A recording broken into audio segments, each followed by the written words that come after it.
चाहूंगा। दिल्ली का माहौल सही है, दिल्ली का माहौल ठीक है और हम सभी के लिए सबसे ज्यादा जरूरी है कि शांति बना करके रखें, माहौल को ठीक करके रखें और किसी भी तरह की अफवाह में ना आए। ये डिबेट से पहले आपसे कहना बहुत जरूरी था, क्योंकि 2 साल के बाद दिल्ली फिर जली। इस बार जहांगीरपुरी में आग लगी। दिन हनुमान जयंती का था, शोभा यात्रा निकल रही थी, सैकड़ों की तादाद में लोग आए। खबर है कि उपद्रवी हाथ में तलवार, लाठी, डंडे लहरा रहे थे। ये हुई दिल्ली की खबर। अब टोनोलॉजी पूरी तरह से समझिए। करौली राजस्थान, साबरकांठा गुजरात, बनासकांठा गुजरात, खरगोन एमपी, जहांगीरपुरी दिल्ली। पहले रामनवमी और फिर हनुमान जयंती पर बवाल। ये कोई संयोग है या फिर प्रयोग? अगर प्रयोग है तो इसकी सांप्रदायिक प्रयोगशाला यानी लैब कहां है? टेस्ट कर कौन रहा है? नमस्ते, मैं राशिद। देश में एक बार फिर 2 समुदायों के बीच में हिंसा हुई। इस बार घटना दिल्ली में हुई। हनुमान जयंती का मौका था। दिल्ली में कई जगह पर जुलूस और शोभा यात्रा निकाले जा रहे थे। इस बीच उत्तर पश्चिमी दिल्ली के जहांगीरपुरी में 2 समुदायों के लोग आमने सामने आए। हंगामा हुआ, पत्थरबाजी हुई, हथियार चले। मेरे डिबेट का सवाल नंबर 1, क्या दिल्ली में बार बार दंगा भड़काने का बड़ा षड्यंत्र किया जा रहा है? रामनवमी के बाद हनुमान जयंती पर माहौल किसने खराब किया? हिंदुओं के त्योहारों पर बार बार अटैक कौन कर रहा है? क्या भारत की छवि खराब करने का कोई बाहरी अंतर्राष्ट्रीय षड्यंत्र चल रहा है? दिल्ली में जहांगीरपुरी के दंगाई कौन थे, कहां से आए थे? दिल्ली के जहांगीरपुरी में माहौल खराब होने के इनपुट क्या पहले से थे? करौली, खरगोन, साबरकांठा के बाद दिल्ली को किसने जलाया? राजस्थान, गुजरात, एमपी के बाद दिल्ली में किसने की साजिश? डिबेट ओपन करूं उससे पहले इस वक्त की बिग ब्रेकिंग, इस वक्त की बड़ी खबर। जहांगीरपुरी हिंसा पर पुलिस ने बड़ा एक्शन लिया है। पूछताछ के बाद 15 संदिग्धों को हिरासत में लिया गया। दिल्ली के पुलिस कमिश्नर ने बड़ी जानकारी दी है। हिरासत में 15 लोग लिए गए हैं। पूछताछ अभी भी जारी है, ये दिल्ली पुलिस कमिश्नर का कहना है, यानी फुल ऑन एक्शन में है इस वक्त दिल्ली पुलिस। अगली बड़ी खबर, जहांगीरपुरी हिंसा की जांच में जुटी है दिल्ली पुलिस। क्राइम ब्रांच की स्पेशल सेल ने जांच शुरू कर दी है। जांच के लिए दिल्ली पुलिस की 10 टीमें बनाई गई हैं, जो दिल्ली के अलग अलग इलाके और दिल्ली से लगे हुए हरियाणा और यूपी इलाके तक भी जांच कर रही हैं। लेकिन जहांगीरपुरी का दंगाई आखिरकार है कौन? मिनट टू मिनट 16 अप्रैल की शाम 5:30 बजे से लेकर के रात 10 बजे तक क्या हुआ? रात 11:30 बजे की रिपोर्ट मेरे सहयोगी नवीन निशांत की है। आप समझ पाएंगे पूरी क्रोनोलॉजी दिल्ली में क्या रही। दिल्ली के सी ब्लॉक में इस वक्त मौजूद हैं, जहां आज शाम हनुमान जयंती के अवसर पर निकाली जा रही शोभा यात्रा के दौरान एक समुदाय विशेष द्वारा पत्थरबाजी की गई थी और जिसका अवशेष अभी के समय भी सड़कों पर देखने को मिल रहा है। बताया जा रहा है कि इस पूरे हिंसा के दौरान 5 से 6 पुलिसकर्मी भी घायल हुए हैं, जिनमें एक पुलिसकर्मी को गन शॉट इंजरी भी हुई है। स्थिति की गंभीरता को देखते हुए तमाम जो पुलिस अधिकारी हैं वो हरकत में आए और अभी के समय पूरे इलाके को सील कर दिया गया है। जगह जगह बैरिकेडिंग की गई है और तमाम दिल्ली पुलिस के जो वरिष्ठ अधिकारी हैं वो मौके पर मौजूद हैं और सभी लोगों से शांति बनाए रखने की भी अपील की जा रही है। पुलिस ने एफआईआर दर्ज कर ली है राइट और अटेम्प्ट टू मर्डर के धाराओं में और पुलिस अधिकारियों का साफ कहना है कि जांच पूरी रफ्तार से चल रही है। 3 सीसीटीवी फुटेज भी दिल्ली पुलिस को प्राप्त हुए हैं और दिल्ली पुलिस तमाम सीसीटीवी फुटेज को खंगाल रही है ताकि एविडेंस जुटाया जा सके। मौके पर मौजूद जो तमाम पुलिस अधिकारी उनका साफ कहना है कि ये जो पूरी हिंसा थी, प्रारंभिक जांच में यह पता चली है कि प्री प्लान्ड थी और पुलिस अधिकारियों का ये भी कहना है कि आने वाले दिनों में इस हिंसा में शामिल सभी लोगों को दिल्ली पुलिस बेनकाब करेगी। जर्नलिस्ट परशुराम के साथ नवीन निशांत, इंडिया न्यूज, जहांगीरपुरी, दिल्ली।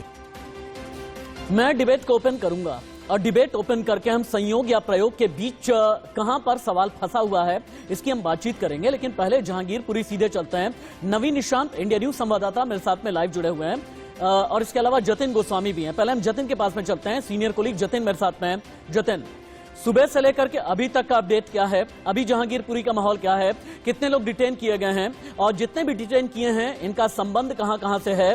और दिल्ली पुलिस को इनपुट अभी तक क्या क्या मिले हैं? और जो घायल एसआई हैं मेधालाल, उन्होंने क्या बताया है?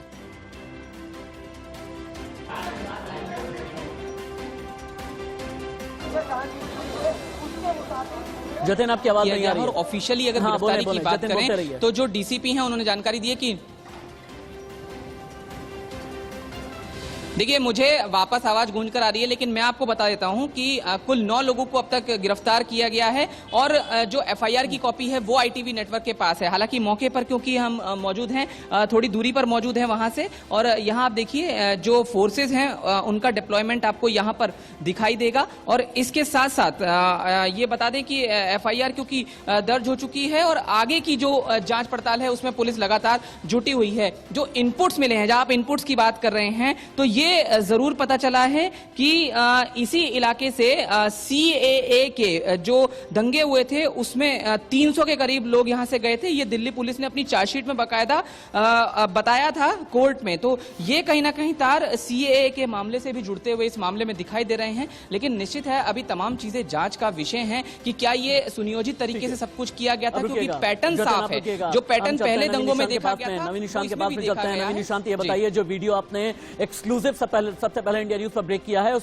वीडियो के अकॉर्डिंग हम देख पा रहे हैं कि पहले हनुमान जयंती का जुलूस जाता है, तिरंगा झंडा रहता है, और फिर एकाएक शोर होने लगता है और लगभग 500-600 लोग भाग करके आते हैं, पत्थरबाजी करते हैं, हाथ में लाठी, डंडे, तलवार लहराते हैं, उसके बाद फिर निकल जाते हैं। ये लोग कहां से आए थे? चलिए चलेंगे हम नवीन निशांत के पास। अगली बड़ी खबर, हिंसा के बाद पुलिस का एक्शन तेज हो चला है। दिल्ली पुलिस ने दर्ज की एफआईआर, इंडिया न्यूज के पास एफआईआर की कॉपी है। अब तक 9 आरोपियों की गिरफ्तारी की गई है। पुलिस ने 15 आरोपियों को हिरासत में लिया है, यानी 9 गिरफ्तार हैं, 15 डिटेन किए गए हैं। हिंसा के बाद पुलिस का एक्शन तेज हो चला है। एफआईआर की कॉपी सिर्फ और सिर्फ इंडिया न्यूज के पास में है। एफआईआर में क्या है नवीन निशांत? एफआईआर में क्या है? हाँ देखिए, बिल्कुल एफआईआर की बात करें तो एफआईआर में अंसार नाम के एक शख्स का जिक्र है और ये बताया गया है, जो इंस्पेक्टर हैं जहांगीरपुरी के इन्वेस्टिगेशन ऑफिसर, उन्होंने बताया था कि वो जो जयंती थी उसके उपलक्ष्य में जो शोभा यात्रा निकाली थी उसकी ड्यूटी में वो मौजूद थे। और जब जो शोभा यात्रा जी ब्लॉक के पास से गुजर रही थी तो अंसार नाम का एक शख्स अपने 4-5 साथियों के साथ शोभा यात्रा में शामिल शख्स के साथ लोगों के साथ बहस करने लगता है, लेकिन पुलिस ने उस समय स्थिति को संभाल लिया था और दोनों पक्षों को वापस भेज दिया था। लेकिन उसके कुछ देर बाद दोनों तरफ से पत्थरबाजी शुरू हो गई, जिसमें कई पुलिसकर्मियों को चोट लगी। और बड़ी बात यह है कि अंसार नवीन निशांत होल्ड ऑन, क्योंकि मेरे हाथ में नवीन निशांत होल्ड नवीन निशांत, जतिन के पास भी हम आते हैं। मैं एक बात कहूंगा, जो स्टूडियो कैमरामैन है शिबली, मेरे हाथ में ये जो मोबाइल फोन है इसे जूम किया जाए, जूम करके ये दिखाएं, क्योंकि मेरे हाथ में एक्सक्लूसिव एफआईआर की कॉपपी है। इस कॉपी में क्या क्या लिखा हुआ है एक एक करके हम आपको बताते हैं। शनिवार का दिन है, आईपीसी 1860, इसके अलावा आर्म्स एक्ट 1959, ये सब कुछ नजर आ रहा है। और धाराएं लगाई गई हैं 147, 148 exclusive watermark, 147, 148, 149, 186, 353, 332, 207, 323, 427, 436 exclusive watermark team PCR, क्योंकि एक्सक्लूसिव कॉपी हमारे पास में है। ये सिर्फ और सिर्फ पहली बार पूरा हिंदुस्तान देख रहा है। जहांगीरपुरी दंगे के एक्सक्लूसिव एफआईआर की कॉपी 16 अप्रैल 2022 वक्त मुकर्रर किया गया है। इस एफआईआर में शाम 6 बजे का, और ये बताया गया है कि शाम 6 बजे क्या क्या हुआ एक बार मैं बताता हूं पढ़ करके, कि एएसआई मेधालाल की तरफ से ये जो एफआईआर लॉन्च कराई गई है, इसमें क्या क्या है, इसमें बताया गया है कि हनुमान जन्मोत्सव के दिन किस तरह से भीड़ निकल करके आई, शोभा यात्रा में शामिल लोगों से लोग बहस करने लगे, बहस ज्यादा बढ़ने के बाद फिर पथराव शुरू हुआ, शोभा यात्रा में भगदड़ मच गई। इंस्पेक्टर ने स्टाफ की मदद से फिर पथराव को रोकने और शांति बनाए रखने की अपील की, लेकिन लोग तलवार लेकर, डंडे लेकर, लाठी लेकर के निकल आए। ये एक्सक्लूसिव कॉपी सिर्फ और सिर्फ इंडिया न्यूज पहला चैनल है जिसके पास में जहांगीरपुरी कांड, जहांगीरपुरी हिंसा की एफआईआर कॉपी है। जतिन क्विक, इसमें क्या क्या है? जतिन, कंटेंट क्या है एफआईआर का?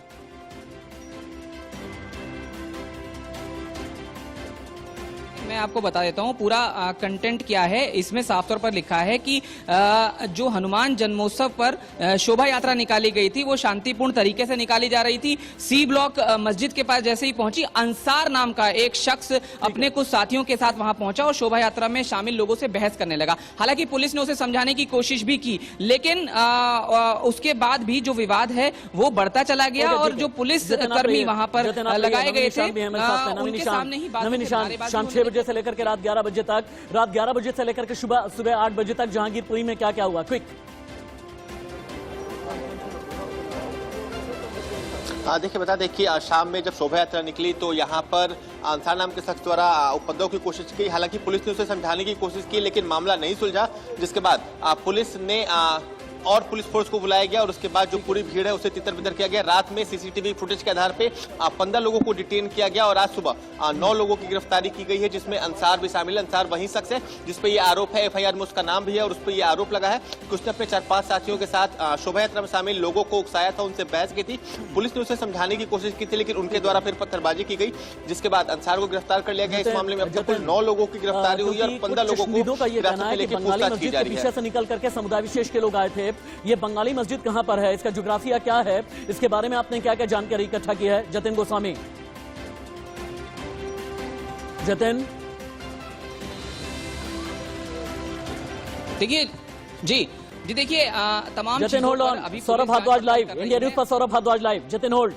समाज हो अपनी तरफ से और दिल्ली के मुख्यमंत्री जी की तरफ से ये अपील करना चाहूँगा कि सभी लोग जो है शांति बना के रखें, किसी तरीके के उकसावे में और भड़कावे में ना आए।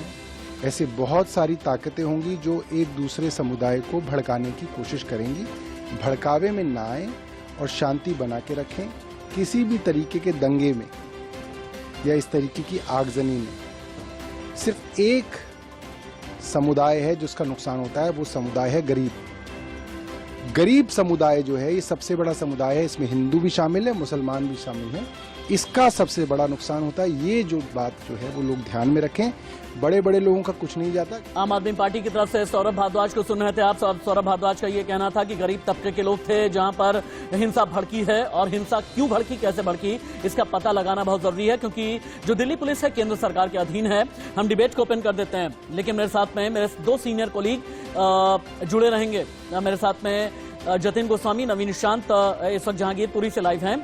इसके अलावा ऋतुराज झा, प्रवक्ता आम आदमी पार्टी, हरीश खुराना, प्रवक्ता बीजेपी, अजय अरोड़ा, नेता कांग्रेस, विक्रम सिंह जी, पूर्व आईपीएस, लक्ष्मी नारायण जी, पूर्व आईपीएस, उमेश श्रीवास्तव, पूर्व आईपीएस, जतिन गोस्वामी इसके अलावा हैं, और नवीन निशांत मेरे साथ में लाइव जुड़े हुए हैं। सबसे पहला सवाल मेरा हरीश खुराना जी आपसे होगा। पूरे देश में जिस तरह से चल रहा है रामनवमी, हनुमान जयंती, पूरे देश में जैसा चला करौली, खरगोन, साबरकांठा, बनासकांठा, हुबली, इसके बाद फिर दिल्ली, जहांगीरपुरी, ये संयोग है या प्रयोग? अगर प्रयोग है तो इसकी प्रयोगशाला कहां है? इस लैब के विलन, इस लैब के असल गुंडे कहां पर हैं?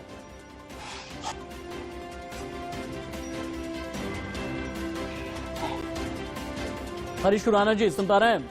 चलिए, हरीश खुराना तक आवाज नहीं जा पा रही। ऋतुराज झा के बाद में चलेंगे। ऋतुराज जी, आपको क्या लगता है 16 अप्रैल शाम 6 बजे दंगे भड़काए किसने, माहौल खराब किया किसने, षड्यंत्रकारी कौन है? देखिए, सबसे पहले तो जो कल जहांगीरपुरी में शोभा यात्रा के दौरान हुआ है ये अति निंदनीय है। हाँ। और इसकी जांच होनी चाहिए और जो भी दोषी है इसको कड़ी से कड़ी सजा मिलनी चाहिए और एक एग्जाम्पल सेट करना चाहिए कि इस तरह की हरकत करने वालों को बख्शा नहीं जाएगा। कुलदीप चहल ने आप लोगों के ऊपर एक आरोप लगाया है। उनका बीजेपी के नेता है, उनका ये कहना है कि दिल्ली दंगे के जो आरोपी थे उनका संबंध भी आम आदमी पार्टी के साथ में रहा है, और जहांगीरपुरी में जिन लोगों ने हिंसा भड़काई है इनका संबंध भी आम आदमी पार्टी से है। क्या जवाब है आपका?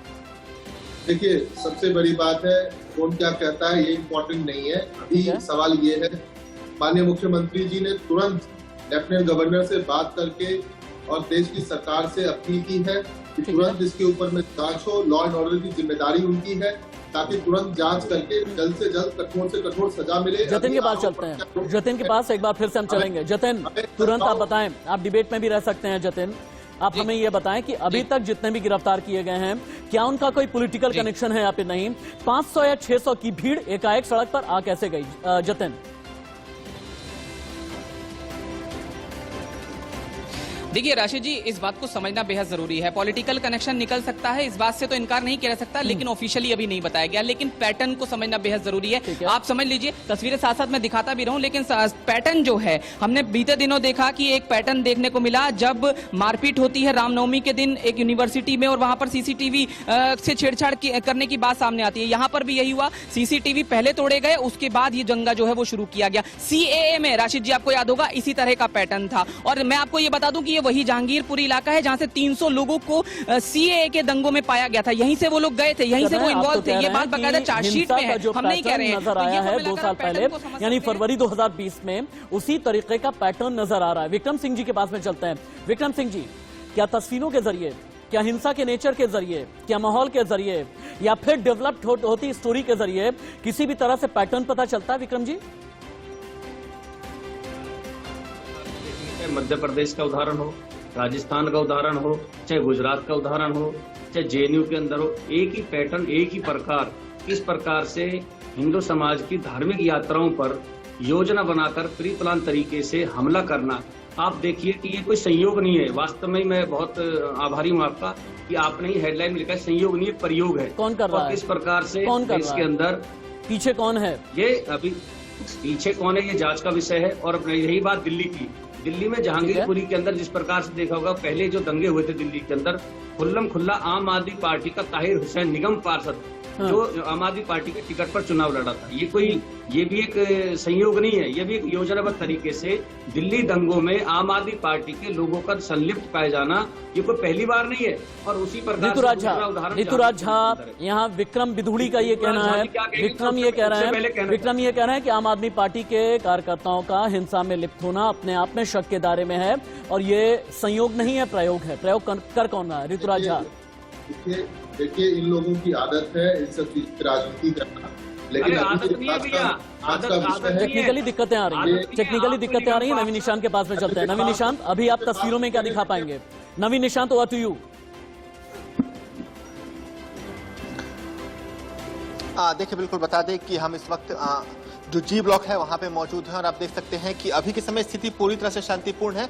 लेकिन जो सबसे बड़ा जो पुलिस है, उन्होंने एफआईआर की जो कॉपी है उसमें इस बात का साफ उल्लेख किया है कि अंसार ऐसा शख्स है, क्योंकि जब हम स्थानीय लोगों से बात कर रहे थे तो उन्होंने भी कहा था कि अंसार यहाँ पे कबाड़ का काम करता है और उसके ऊपर कई आपराधिक मामलों में उसकी भूमिका भी रही है। तो ऐसे में अंसार के ऊपर पूरे आरोप लगे हैं। अंसार को दिल्ली पुलिस ने गिरफ्तार कर लिया है और जो एफआईआर है उसमें भी थोड़ा आगे तक जाइए। पुलिस वाले हैं, उनकी 12 घंटे के इन्वेस्टिगेशन में क्या क्या मिला है, जितनी भी चीजें सेंसिटिव जोन से अलग हट करके होती हैं या फिर जितनी कॉन्फिडेंशियल नहीं है या फिर जितनी क्लासिफाइड इंफॉर्मेशन नहीं है, क्या क्या अभी पता चल सकता है? एक बार पुलिस वालों से बात कीजिए। आपके पीछे हम ये देख पा रहे हैं पूरी पुलिस फोर्स लगी हुई है, रैपिड एक्शन फोर्स भी हम देख पा रहे हैं। अगर वहां तक आप जा पाए, अपना कैमरा लेकर के जाइए, कमान क्विक जाइए, आगे वॉक करते हुए जाएं जहां तक भी आप जा सकते हैं। देखिए राशिद, बता दें कि जो तमाम पुलिस अधिकारी हैं वो अभी बोलने से बच रहे हैं, क्योंकि ऊपर से इन्हें बोलने के आदेश नहीं दिए गए हैं। 3 जिलों के डीसीपी सुबह से यहाँ मुस्तैद हैं। हम बात करें नॉर्थ की, नॉर्थ वेस्ट की और जो आउटर डिस्ट्रिक्ट है वहां के डीसीपी मौजूद है। लेकिन जो पूरी कमान है वो अभी के समय दीपेंद्र पाठक के हाथ में है। और आपको हम सामने की तस्वीर दिखाएं, ये वो वही मस्जिद है जहाँ पे ये जो स्थानीय लोग हैं वो आरोप लगा रहे हैं कि इसी मस्जिद के पास से जब शोभा यात्रा गुजर रही थी तो वहां पर पत्थर फेंके गए थे। सामने आपको जो तस्वीर दिखा रहे हैं ये वही मस्जिद है, इसे मस्जिद कहते हैं। यहाँ से जब शोभा यात्रा गुजर रही थी तो स्थानीय लोगों का आरोप था कि यहीं से पत्थरबाजी शुरू हुई थी। जो एफआईआर की कॉपी है उसमें भी इस बात का जिक्र है कि जब मस्जिद नवीन आप मस्जिद तो दिखा रहे हैं, आप मस्जिद दिखा रहे हैं जहाँ से शोभा यात्रा जब गुजर रही थी तो फिर पत्थर फेंके गए, तलवारें लगाई गई। थोड़ा सा और ज्योग्राफी आप ये बताएं, वहाँ की गली कैसी है, वहाँ की सड़क कैसी है, ताकि हम ये जान पाए 500 लोग, 600 लोग, और जैसे एसआई मेधालाल ये कह रहे हैं 1000-2000 के आसपास भी लोगों की भीड़ निकल करके आई है, कैसी गलियां हैं?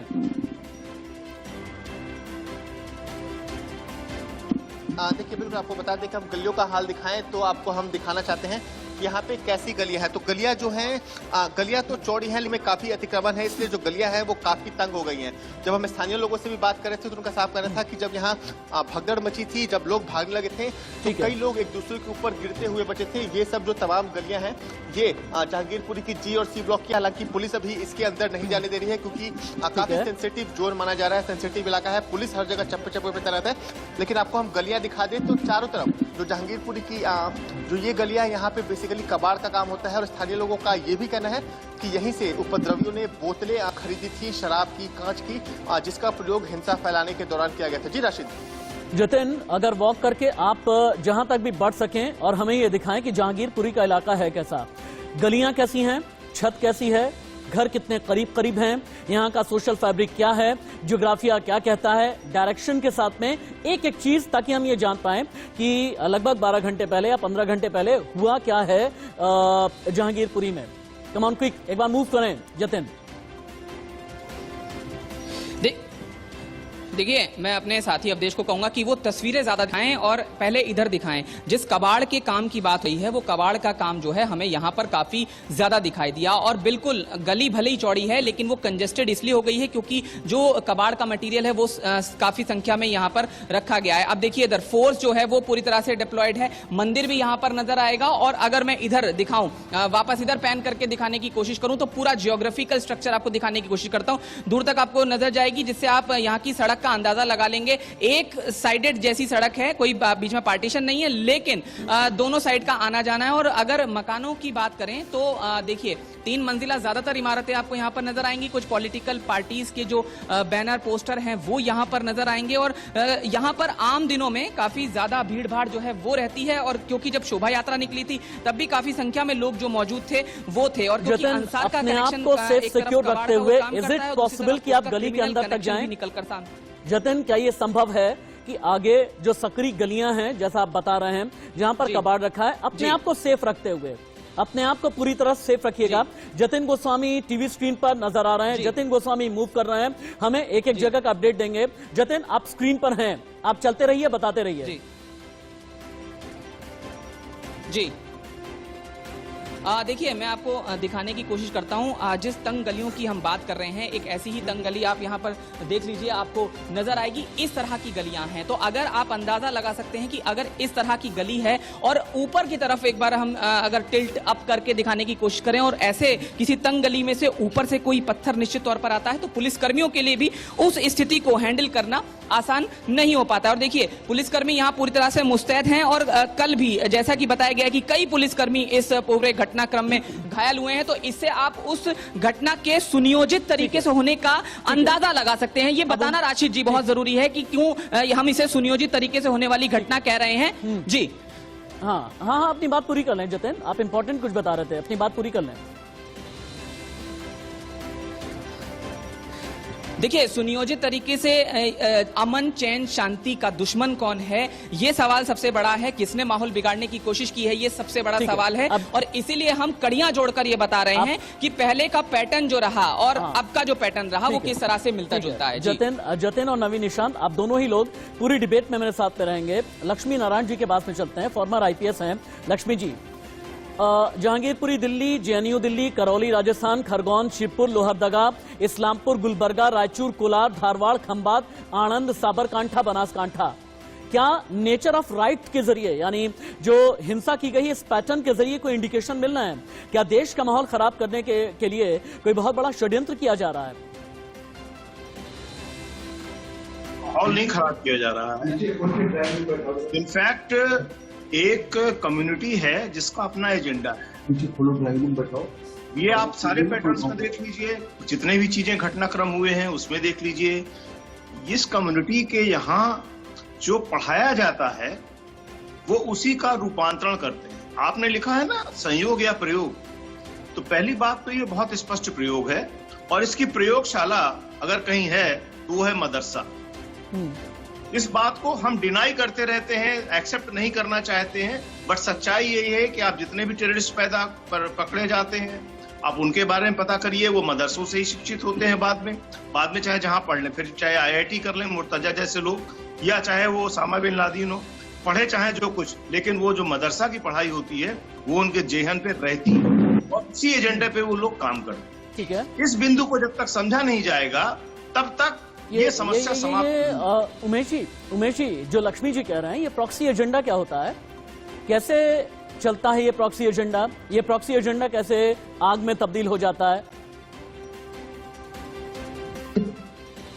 जहां तक मैं समझ पा रहा हूं इस पूरे घटनाक्रम को, ये बिल्कुल सुनियोजित तरीके से रामनवमी का जुलूस जो निकला, इस जुलूस पे सुनियोजित तरीके से एक पक्ष द्वारा पथराव, आगजनी की घटनाएं की गई, जैसा कि आप भी बता रहे हैं और मैं और टीवी चैनल्स पे देख रहा था। ये केवल यही की बात नहीं है, इसके पहले ये गुजरात में, इसमें इधर मध्य प्रदेश में कई जगहों पे ये घटनाएं हुई। तो निश्चित रूप से ये प्रशासन की थोड़ी सी इंटेलिजेंस की कमी का और प्रशासन अजय अरोड़ा जी, पूरी तरीके ठीक है सर, अजय अरोड़ा जी, एकाएक ये 15 दिन के अंदर क्या हो गया, बल्कि 15 दिन नहीं और भी कम मैं कहूंगा 13-14 दिन के अंदर, 2 हफ्ते के अंदर कहीं पर रामनवमी, कहीं पर हनुमान जयंती, कहीं पर शोभा यात्रा, कहीं पर जुलूस, किसी भी तरह के प्रोसेशन पर इस तरह का अटैक होना, ये किस तरह का इंडिकेशन दे रहा है? अब बड़ी बात यह है कि सुनियोजित तरीके से ईंट, पत्थर, कांच की बोतल, लाठी, डंडे सब कुछ रखे जाते हैं और यही नेचर ऑफ राइट हर जगह का नजर आता है। ये क्या है अजय अरोड़ा जी? बिल्कुल राशिद, पहले तो हिंसा की निंदा, ये हिंसा देश में नहीं होनी चाहिए, भारत देश में नहीं होनी चाहिए। जिन जिन राज्यों में हुई, गुजरात, मध्य प्रदेश, दिल्ली, कोई भी राज्य नहीं बचा। इसमें सरकार का भी फेलियर है। अपने जो इंटेलिजेंस है, जिस प्रकार से कोई यात्रा निकलती है, उससे पहले हमारा जो खुफिया विभाग है भारत का, केंद्र सरकार का, वो सारा स्टडी करता है, एरिया का स्टडी करता है कि कहां से शोभा यात्रा जाएगी, क्या कुछ हो सकता है। तो सरकार को अपनी जिम्मेदारी लेनी चाहिए, राज्य सरकार और एक बार फिर से चलते हैं, एक बार फिर से जतिन गोस्वामी के पास में चलते हैं। जतिन, ईंट, पत्थर, कांच की बोतल, लाठी, डंडे कहां से आए? ये सुनियोजित षड्यंत्र होता है, तभी इस तरह से चीजें हाँ, जतिन कम ऑन, कुछ ब्रेक करना है आप। राशिद, बड़ी खबर मैं आपको बता दूं, थोड़ी देर पहले हम सोर्सेज के हवाले से कह रहे थे, लेकिन 5 और आरोपी गिरफ्तार हो गए हैं। इसे आप ब्रेक कर सकते हैं राशिद। खुद डीसीपी नॉर्थ वेस्ट ने हमें यह बताया है, उषा रंगनानी जी ने बताया है, अब तक टोटल 14 गिरफ्तारियां हो चुकी हैं। और जो बात आप कह रहे हैं उसको भी मैं विजुअल्स दिखाते हुए आपको बता दूं, आप सही कह रहे हैं कि कहां से आए कांच की बोतल्स, कहां से आए दूसरा ऐसा सामान जिससे हमला किया गया। न सिर्फ हमला किया गया बल्कि पुलिस कर्मियों को घायल करने की योजना थी। तो इससे आप अंदाजा लगा सकते हैं कि पहले से सुनियोजित तरीके से सब कुछ अंजाम दिया गया। लेकिन इस वक्त की बड़ी खबर यह है कि 5 और अरेस्टिंग इस मामले में ऑफिशियली हो चुकी है। कितने गिरफ्तार, कितने डिटेन, कितने अरेस्ट, कितने डिटेन? देखिए, 9 गिरफ्तारियों की बात थोड़ी देर पहले डीसीपी ने बताई थी, 5 और गिरफ्तारी हो गई हैं। टोटल 14 गिरफ्तारी, जिसे औपचारिक गिरफ्तारी कहते हैं, वो हो चुकी है। बाकी डिटेन जितने लोग किए गए हैं उनकी संख्या दर्जनों में बताई जा रही है। हालांकि ऑफिशियल डिटेल जो है वो हमारे पास 16 से 17 लोगों की डिटेन होने की है। जतिन गोस्वामी ने यह बताया कि अभी तक जितने लोग भी हिरासत में लिए गए हैं उन सभी से पूछताछ की जा रही है। नवीन निशांत के पास में चलेंगे। नवीन निशांत, अब कनेक्टिविटी आप दिखाएं, ये बताएं कि जितने लोग भी हिरासत में लिए गए हैं या जितने लोगों को भी डिटेन किया गया है, क्या सिर्फ जहांगीरपुरी के रहने वाले हैं या अलग राज्यों से भी आए हैं? जहांगीरपुरी की कनेक्टिविटी कितने राज्यों के साथ में है, कितने किलोमीटर पर है? अगर जितने भी उपद्रवी रहे होंगे भाग करके कहां तक गए होंगे? नवीन निशांत अपनी बात आप करेंगे, लेकिन उससे पहले बिग ब्रेकिंग। दिल्ली में हिंसा के बाद पुलिस का एक्शन जारी। पुलिस ने 5 और आरोपियों को गिरफ्तार किया।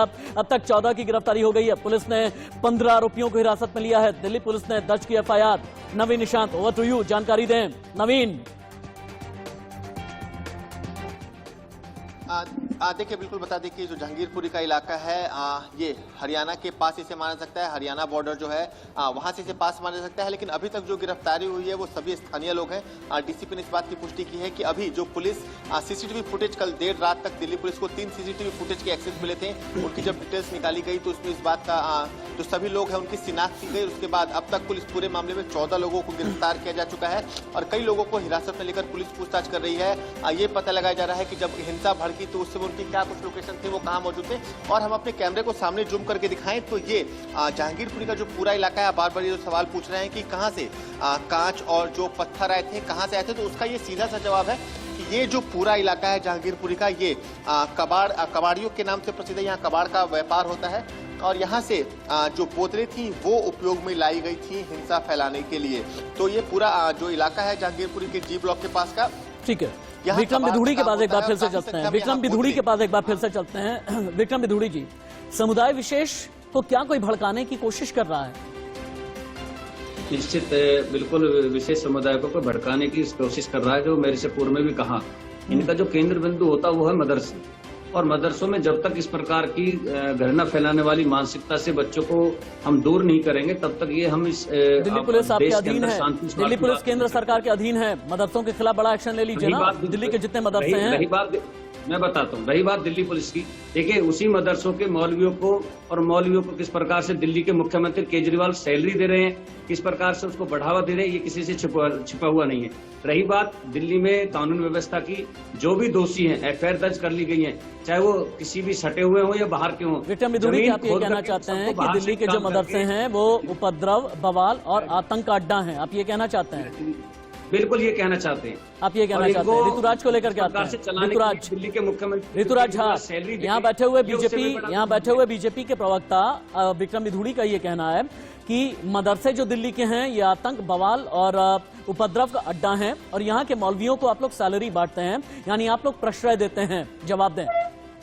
देखिए, इनको ये सब चीजों में राजनीति करना इनकी फितरत है, लेकिन मैं अभी भी एक ही बात कहना चाहता हूँ कि जो हुआ है ये बहुत गलत हुआ है। इसकी जांच होनी चाहिए, इस पे कार्रवाई होनी चाहिए और इसी के लिए मुख्यमंत्री जी ने तुरंत एलजी से बात किया और उनको जिम्मेदारी लेनी चाहिए। सबको पता है कि दिल्ली के अंदर में लॉ एंड ऑर्डर मेंटेन करने की जिम्मेदारी। भाई एक सवाल मैं झाजी से पूछना चाहता हूँ। चाहेगा, अरे बीच में आप क्यों बोल रहे हैं? मैंने आपके अरे सुनो ना, आप ऐसे थोड़ी आप कुछ भी बोलते चले जाओ। मैंने आपको बोला ताहिर हुसैन कौन था? ताहिर हुसैन कौन था? विक्रम मिधुड़ी वर्सेस ऋतुराज झा। डिबेट नहीं हो सकती है।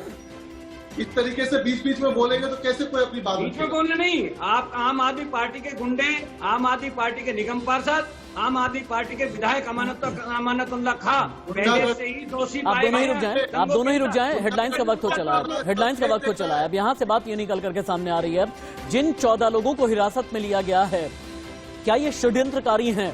अगर ये षड्यंत्रकारी हैं तो इन्हें प्रश्रय देने वाला कौन, इन्हें श्रय देने वाला कौन, ये सबसे बड़ा सवाल है। आगे बढ़े उससे पहले हेडलाइन। उत्तर प्रदेश की तरह शिक्षा क्या पढ़ाई जाएगी ये तो तय होना चाहिए ना। यहाँ विक्रम मिधुड़ी कह रहे हैं यूपी की तरफ, विक्रम मिधुड़ी कह रहे हैं यूपी की तरफ बुलडोजर चल जाने चाहिए मदरसे पर। नहीं, मदरसों पर उत्तर प्रदेश में कहीं बुलडोजर नहीं चले राशिद भाई।